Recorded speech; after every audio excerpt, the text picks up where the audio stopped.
Assalamualaikum warahmatullahi wabarakatuh. Perkenalkan, nama saya Reza Sylvia Meliza, CGP Angkatan 11 dari Kota Padang. Dengan fasilitator Bapak Suradio SPD dan Ibu pengajar praktik Ibu Marneti Yuniengsi SPD MPD. Video kali ini saya akan menampilkan tugas demonstrasi konstekstual modul 3.1. Pengambilan keputusan berbasis nilai-nilai kebajikan sebagai pemimpin. Selamat menyaksikan.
Assalamualaikum warahmatullahi wabarakatuh.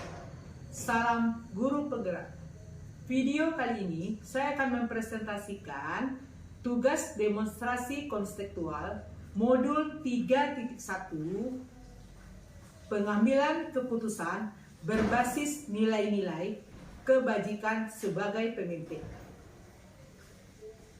Kali ini saya ditemani oleh Ibu Kepala Sekolah saya sendiri, Ibu Yanti Puspitasari, yang mana di sini saya akan mewawancarai Ibu tentang hal-hal dalam pengambilan keputusan di sekolah.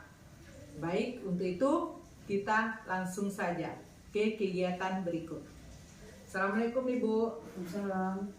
Baik Ibu, bagaimana keadaan Ibu? Alhamdulillah hari ini sehat. Mohon maaf mengganggu waktunya sebentar ya Bu ya. Baik, di sini saya sebagai mengikuti pendidikan calon guru penggerak ditugaskan itu untuk mewawancarai ke pemimpin atau kepala sekolah yang mana dalam pengambilan keputusan. Di sini ada beberapa pertanyaan yang akan saya tanyakan kepada Ibu. Yang pertama yaitu, selama ini bagaimana Ibu dapat mengidentifikasi kasus-kasus yang merupakan dilema etika atau bujukan moral? Dimana dalam dilema etika ini biasanya saya melihat adanya konflik antara siswa yang mana anak itu terlambat sekolah dan dia pengen juga untuk ikut belajar, walaupun nanti akan diberikan sanksi oleh guru, yang penting dia bisa belajar. Berarti dilema etikanya sekarang ini yang sering terjadi di sekolah kita tentang siswa ya Bu ya? Ya, tentang siswa yang sering terlambat. Yang kedua, selama ini bagaimana Ibu menjalankan pengambilan keputusan di sekolah Ibu, terutama untuk kasus-kasus di mana ada dua kepentingan yang sama-sama benar atau sama-sama mengandung nilai kebajikan? Di sini saya sebelum mengambil keputusan, saya akan mengajak terutama sekali wakil kurikulum, juga walas, pembina OSIS, berdiskusi bagaimana caranya kita menghadapi masalah atau dampak sebelum memutuskan keputusan dalam menghadapi masalah. Berarti Ibu melakukan diskusi dengan wakil kurikulum, dengan guru walas Dan juga dan pembina OSIS. pembina OSIS. Baik Ibu. Selanjutnya langkah-langkah atau prosedur seperti apa yang biasanya Ibu lakukan? Pertama sekali saya melihat dulu, saya kumpulkan informasi yang terkait. Yang kedua, saya identifikasi nilai-nilai yang bertentangan tersebut. Yang ketiga, pertimbangan keputusan apa yang akan diambil. Yang keempat, diskusi dengan tim.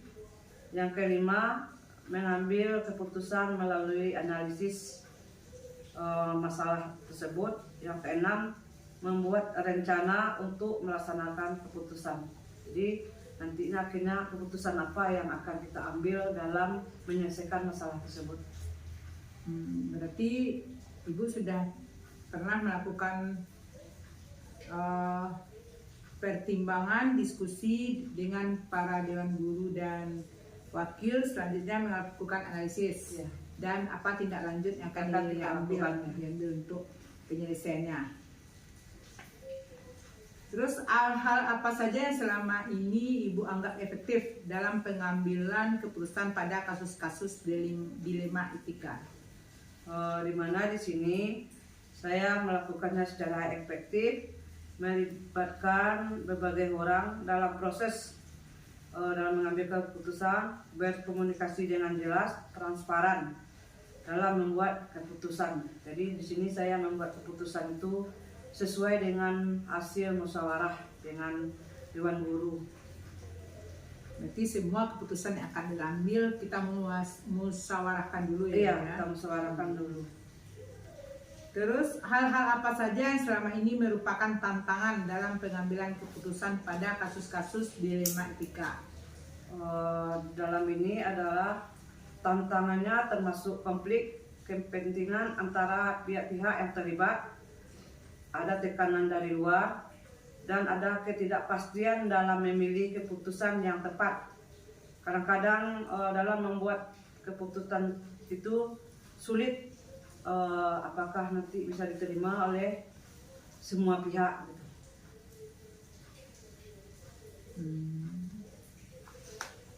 Berarti ada pertimbangan-pertimbangannya ya Bu dari pihak-pihak yang terlibat. Iya. Selanjutnya, apakah Ibu memiliki sebuah tata kala atau jadwal tertentu dalam sebuah penyelesaian kasus dilema etika? Apakah Ibu langsung menyelesaikan di tempat atau memiliki sebuah jadwal untuk menyelesaikannya?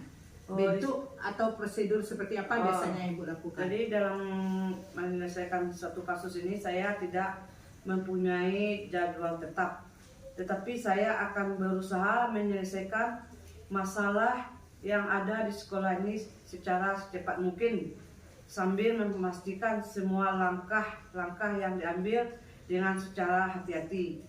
Biasanya saya membuat rencana dan memberikan tenggang waktu untuk setiap langkah yang akan dilakukan, supaya tetap fleksibel jika situasi berubah. Berarti apapun masalah yang terjadi di sekolah, umumnya Ibu akan gercep gitu ya, gerakannya cepat ya, tidak akan menunggu jadwalnya. Menindaklanjuti langsung ya. Langsung ditindaklanjuti ya. Terus, adakah seseorang atau faktor-faktor apa yang selama ini mempermudah atau membantu Ibu dalam pengambilan keputusan dalam kasus-kasus dilema etika? Di sini ada dukungan dari tim yang kompak dan memiliki pedoman etika yang jelas yang sangat membantu. Terkadang juga melibatkan seperti kita ini kan di bawah naungan yayasan. Kadang saya juga konsultasi dengan pihak yayasan bagaimana tindakan yang dilakukan atau diperlukan untuk melakukan suatu masalah. Jadi Di sini saya minta dukungan dan keterlibatan seluruh warga sekolah dan juga yayasan. Berarti di sini Ibu akan dibantu oleh tim yang sudah Ibu bentuk. Selanjutnya ada pedoman etikanya dan juga meminta bantuan jika ada masalah yang penting kepada yayasan. Berarti kita di bawah naungan yayasan ya Bu ya. Iya. Terus dari semua hal yang telah Ibu sampaikan, pembelajaran apa yang dapat Ibu petik dari pengalaman Ibu dalam mengambil keputusan dilema etika ini pada umumnya?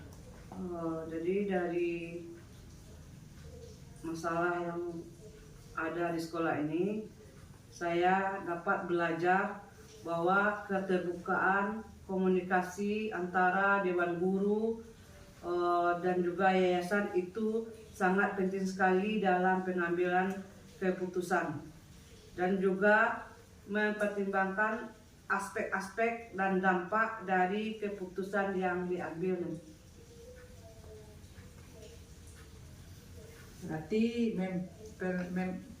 Berarti dalam untuk menyelesaikan kasus kita perlu keterbukaan komunikasi yang jelas antara dewan guru dan juga yayasan jika diperlukan ya Bu ya. Nah, baik Ibu, terima kasih atas jawaban yang Ibu berikan, yang mana nanti hal ini akan saya analisis dan nantinya akan mungkin kita ada waktu lagi untuk konsultasi lagi ya Bu ya. Terima kasih, mohon maaf telah mengganggu waktu Ibu. Assalamualaikum warahmatullahi wabarakatuh. Waalaikumsalam. Baik, sekian wawancara saya dengan kepala sekolah. Semoga bermanfaat. Assalamualaikum warahmatullahi wabarakatuh. Assalamualaikum warahmatullahi wabarakatuh. Salam guru penggerak. Video kali ini saya akan menampilkan tugas demonstrasi konstekstual modul 3.1 pengambilan keputusan berbasis nilai-nilai kebajikan sebagai pemimpin. Kali ini saya ditemani oleh Bapak Kepala MTS Dr. Haji Abdullah Ahmad PGRI Padang, Bapak Wendra Effendi. Selamat pagi Pak. Ya, selamat pagi. Assalamualaikum warahmatullahi wabarakatuh. Waalaikumsalam warahmatullahi wabarakatuh. Yang mana nanti saya akan melakukan percakapan tentang bagaimana pengalaman Bapak selama dalam mengambil keputusan. Untuk itu kita langsung saja melakukan percakapannya. Selamat menyaksikan. Assalamualaikum Pak. Waalaikumsalam warahmatullahi wabarakatuh. Alhamdulillah, gimana kabarnya Pak? Alhamdulillah sehat. Baik, mohon maaf mengganggu waktunya sebentar ya Pak ya. Di sini saya mau sedikit melakukan percakapan atau wawancara dengan Bapak mengenai pengambilan keputusan berbasis nilai-nilai kebajikan sebagai pemimpin. Yang pertama, selama ini bagaimana Bapak dapat mengidentifikasi kasus-kasus yang merupakan dilema etika atau bujukan moral? Misalnya di sini dilema etika ini contohnya menurut kita benar dan yang kita tentang juga benar, atau bujukan moral yang berhubungan dengan sesuatu yang melawan, misalnya yang benar dengan yang salah. Bagaimana biasanya Bapak dalam mengidentifikasinya? Ya, baik. Yang namanya dalam organisasi ataupun sekolah kita di lembaga kan kita punya banyak orang-orang yang berhubungan dengan kita, baik guru, pegawai ataupun siswa. Tentu dengan banyaknya kita juga berbanding lurus dengan persoalan-persoalan yang muncul. Nah, oleh sebab itu kita selaku kepala madrasah, kepala sekolah itu harus bisa memilih mana persoalan-persoalan yang sangat prioritas segera untuk ditindaklanjuti dan mana yang bisa kita kesampingkan dan mana yang bisa harus kita ajak tim untuk menyelesaikan dan mana mungkin yang bisa kita personal yang menyelesaikan. Di persoalan itu pasti ada dan mungkin setiap sekolah madrasah akan berbeda-beda tingkat persoalannya. Kemudian apakah masalah siswa atau masalah guru, yang jelas kita tentu punya kiat untuk bagaimana cara menyelesaikan. Terkadang persoalan kedinasan berbentrok dengan persoalan lain, apakah persoalan guru, persoalan pribadi dan sebagainya. Tentu dalam hal ini mana urusan kedinasan, mana urusan pribadi, mana urusan yang lain, tentu harus bisa dipilah dan dipilih mana yang sangat luas. Nanti Bapak dalam mengidentifikasinya Bapak mengelompokkan dulu ya Pak ya, apakah ini kedinasan, apakah ini pribadi atau lainnya. Baik. Yang kedua, bagaimana Bapak menjalankan pengambilan keputusan di sekolah Bapak, terutama untuk kasus-kasus di mana ada dua kepentingan yang sama-sama benar atau sama-sama mengandung nilai kebajikan. Baik, tentu dalam hal ini pasti ada. Kita pun pribadi mungkin juga pernah merasakan. Dalam satu waktu ada dua kepentingan yang bentrok. Katakanlah di sini kalau di sekolah ada kepentingan kedinasan guru, ada kepentingan lain. Tentu dalam hal ini kita harus piawai dalam hal mana yang lihat manfaat paling besar. Nah, itu yang kita prioritaskan. Dan mana yang mungkin bisa diundur agak sedikit atau bisa digantikan oleh orang lain untuk umpamanya ada rapat, ada mengajar, ya kan? Atau ada persoalan lain di mana kita butuh hadir kedua-duanya. Nah, dalam hal ini bisa kita membagi waktu, atau kalaupun tidak bisa bagi waktu, bisa diundur waktunya. Kita bisa utus umpamanya pihak lain pengganti diri kita, sehingga makna dan nilai itu tetap berjalan dalam dua hal dalam satu waktu. Nanti kalau misalnya ada suatu masalah, jika Bapak tidak dapat menghadapi masalah itu atau ada keperluan lain, misalnya digantikan dari siapa gitu. Ya, sebab kita di sekolah ini kan tim. Kita tidak ada yang superman, kita super tim. Ada pengelola, dan juga ada kepala sekolah, wakil, ada kepala tata usaha, dan ada yang lain yang membantu kita, yang bisa mewakili diri kita. Tapi dalam menjalankan untuk pengambilan suatu keputusan, berarti Bapak juga membutuhkan tim ya Pak ya? Ya, tapi yang intinya tetap berkoordinasi, berkolaborasi. Dalam hal ini tentu tidak lari dari makna dan visi sebenarnya. Ya, Pak. Yang ketiga yang mau saya ingin ketahui dari Bapak, langkah-langkah atau prosedur seperti apa yang biasanya Bapak lakukan selama ini? Apakah Bapak, misalnya contohnya ada kasus guru terlambat atau gimana? Apakah Bapak langsung menelpon atau bagaimana langkah-langkah biasanya Bapak ambil? Pak? Terkadang ada yang di luar dugaan kita, di luar rencana kita. Kita ingin semuanya guru ini datang tepat waktu, bahkan hadir lebih awal, termasuk siswa-siswa kita hadir lebih awal. Namun di sisi lain mungkin ada beberapa hal penyebab atau kendala yang mengharuskan dia terlambat. Nah, dalam hal ini tentu ada prosedur yang kita terapkan di madrasah. Kalau siswa terlambat nanti kan ditangani oleh guru piket harian, lalu dicatat itu kasus. Kalau terlambat itu kan termasuk kasus ringan.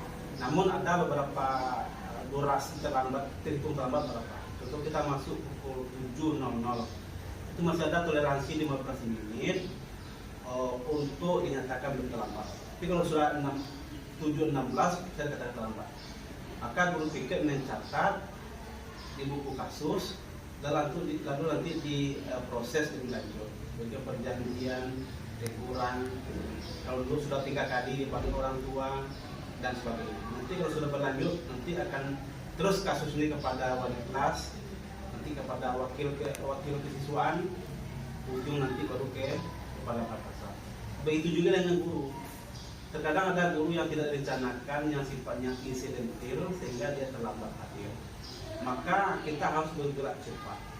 Sebab siswa harus belajar di jam tersebut.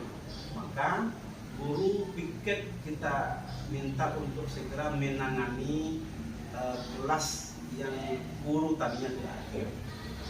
Nah, kalaupun guru piket ada juga yang ngajar, kalau perlu kita yang langsung bagaimana siswa tidak dirugikan dalam TBR-nya, kita langsung yang menangani kelas itu. Mungkin ada tugas yang diberikan atau kita cari materi sesuai dengan pembelajarannya dan sebagainya.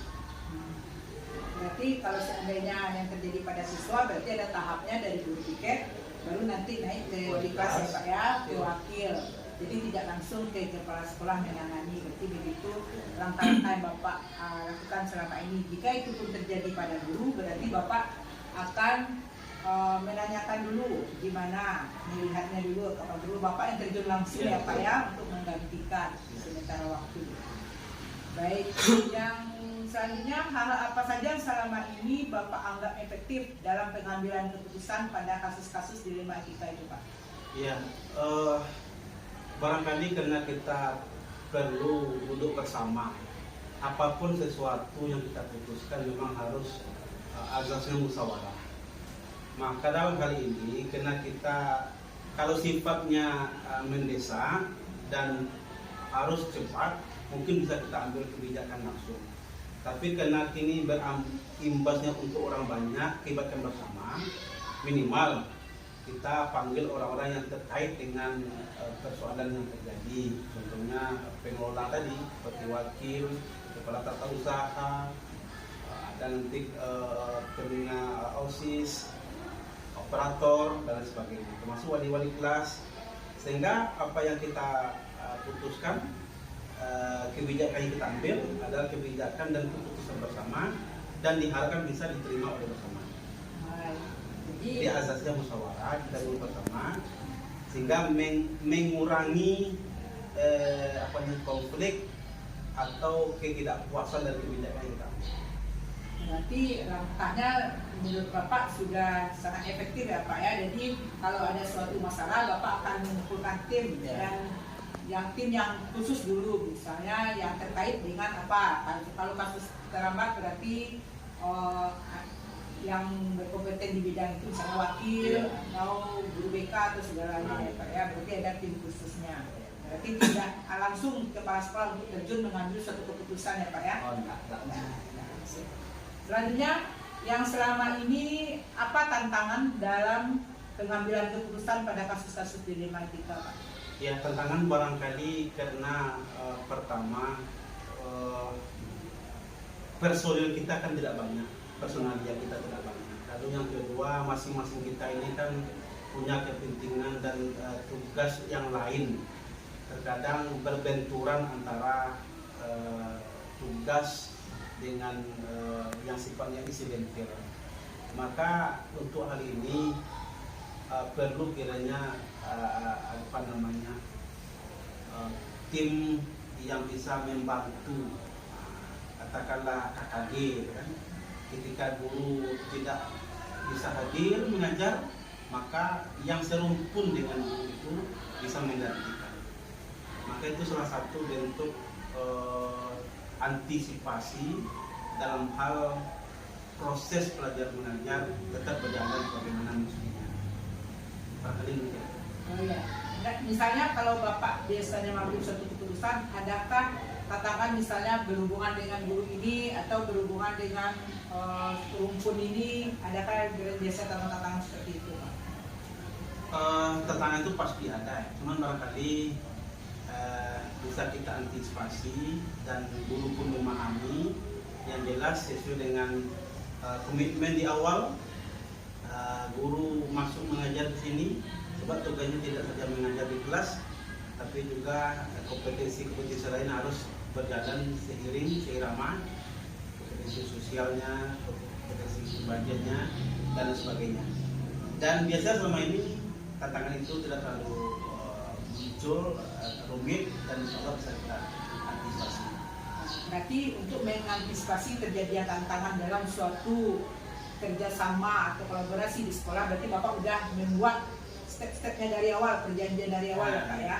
Berarti sudah mematuhi apa yang kita buat sebelumnya. Itu pentingnya sebelum dipekerjakan atau sebelum masuk mengajar sini, kita dari awal sudah sampaikan MOU ataupun kontrak mengajar dengan guru. Ini tugas-tugas pokok, ini tupoksi dan sebagainya.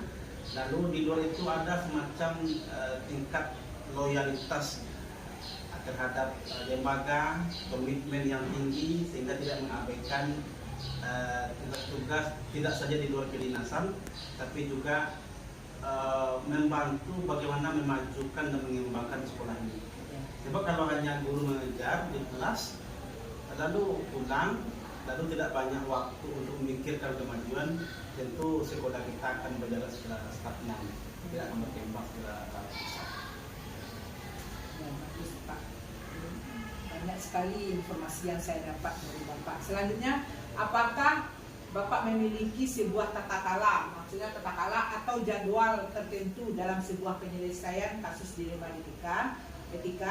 Apakah Bapak langsung menyelesaikan di tempat atau memiliki sebuah jadwal untuk menyelesaikannya? Bentuk atau prosedur seperti apa yang biasanya Bapak jalankan? Oh iya, artinya ini kan sifatnya sangat elastis, sangat dinamis dan tidak kaku, tergantung tingkat masalah atau persoalan yang dihadapi. Kalau masalah siswa seperti tadi, ada regulasi tahapan-tahapan untuk penyelesaian masalah, termasuk guru kita berikan kewenangan kepada kepala tata usaha, masalah administrasi dan sebagainya, termasuk juga wakil kepala madrasah untuk melakukan teguran dan sebagainya. Nah, pada akhirnya nanti ketika sudah memang sampai ke kepala madrasah, kepala sekolah, kita lakukan pembinaan. Pembinaan itu kita panggil, kemudian kita tanya apa persoalan, apa kendala sehingga terlambat umpamanya atau tidak membuat perangkat pembelajaran umpamanya, atau tidak membuat tugas analisis dan sebagainya, sehingga nanti kita akan menemukan jawaban dari guru. Nah, ketika itu lalu kita berikan solusi-solusi. Oh, mungkin kendalanya kena printer, apakah kertas dan sebagainya, tentu kewajiban sekolah untuk mencarikan solusi. Jadi intinya kalau memang sampai persoalannya sangat urgen yang mendesak, tentu kita prioritaskan segera untuk selesai. Tidak menunggu waktu lama, sehingga harmonisasi dalam hubungan antara guru, kepala, tata usaha, pegawai, termasuk siswa tetap berjalan sebagaimana mestinya. Intinya kan harmonisasi itu yang penting. Kalau sudah harmonis, hubungan baik, maka tujuan dan cita-cita dalam pembelajaran itu sebuah PBM itu akan berjalan dengan baik. Itu biasanya. Ya, berarti Bapak melihat dulu apakah masalah ini benar-benar urgent atau tidak ya Pak ya. Kalau seandainya urgent berarti langsung penyelesaiannya secara cepat. Ya, segera. Tidak ada menunggu-nunggu. Tapi kalau masih melakukan, masih bisa ditangani atau tidak perlu jangka waktu yang cepat, berarti melalui prosedur awal tadi ya Pak ya. Ada tingkatan-tingkatannya, tidak langsung kepada kepala sekolah untuk menyelesaikannya. Apakah ada seseorang atau faktor-faktor apa yang selama ini mempermudah atau membantu Bapak dalam pengambilan keputusan pada dilema etika Pak? Baik, terima kasih. Karena kita tim tadi, terkadang ada yang perlu kita langsung segera, tidak perlu pertimbangan dari yang lain. Tapi ada hal-hal penting yang barangkali perlu kita ajak orang lain untuk berdialog, berdiskusi, bermusyawarah. Maka kita libatkan tim. Apalagi kalau berkaitan dengan pesanan yang urgen, maka karena kita sekolah swasta di bawah yayasan, maka kita perlu berkoordinasi dengan yayasan, minta saran pendapat, minta masukan-masukan mana solusi-solusi terbaik yang harus kita ambil. Contoh masalah ada sekarang ini ada pengurangan murid, dan otomatis income pemasukan kepada sekolah pun berkurang. Maka dalam hal ini tentu ada kebijakan yang mendesak, harus mau tak mau kita lakukan. Maka dalam hal ini di samping kita melibatkan semua guru, minta pemahamannya, juga minta saran pendapat dari pimpinan kita, yayasan, pengurus yayasan, dan termasuk kalau perlu kita libatkan katakanlah komite orang tua siswa. Apalagi kalau kita membuat kegiatan-kegiatan yang membutuhkan biaya yang lebih, maka mau tak mau memang harus kita libatkan semua unsur yang bisa membantu agar program-program yang baik terrencana bisa terwujud sebagaimana mestinya. Berarti kalau misal seandainya butuh keputusan itu hanya kepala yang menanggulanginya, berarti Bapak langsung ya. Kalau tidak, berarti Bapak ada yang membantu satu tim atau gimana. Contohnya apakah itu wakil kepala sekolah atau guru BK atau yang terkait dengan kasus tersebut ya Pak ya. Ada yang membantu. Yang terakhir Pak, dari semua hal yang telah disampaikan, pembelajaran apa yang dapat Bapak petik dari pengalaman Bapak dalam mengambil keputusan di Lematika? Ya baik, barangkali orang yang baik itu memang dia belajar dari pengalaman.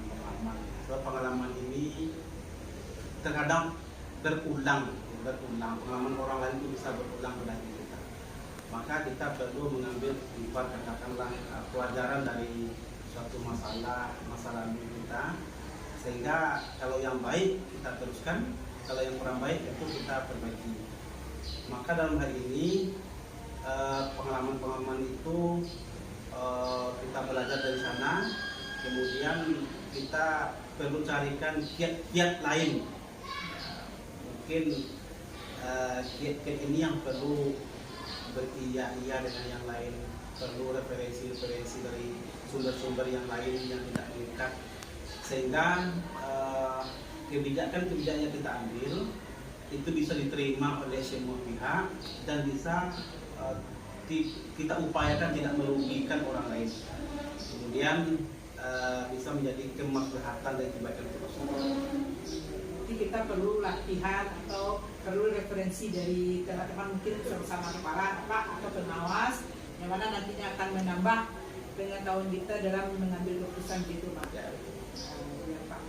Baik Pak, itu saja yang dapat saya tanyakan dalam percakapan kali ini. Semoga kedepannya lebih baik lagi dan saya pun mungkin dalam bertanya lebih banyak lagi kosa-kosa kata yang akan saya latih lagi agar dapat melakukan kayak seperti coaching dalam pembicaraan ya Pak ya. Jadi terima kasih waktu yang sudah Bapak berikan. Mohon maaf jika ada kesalahan dalam selama kita berbicara ya Pak ya. Sama. Baik Pak, terima kasih Pak. Assalamualaikum warahmatullahi wabarakatuh. Waalaikumsalam warahmatullahi wabarakatuh.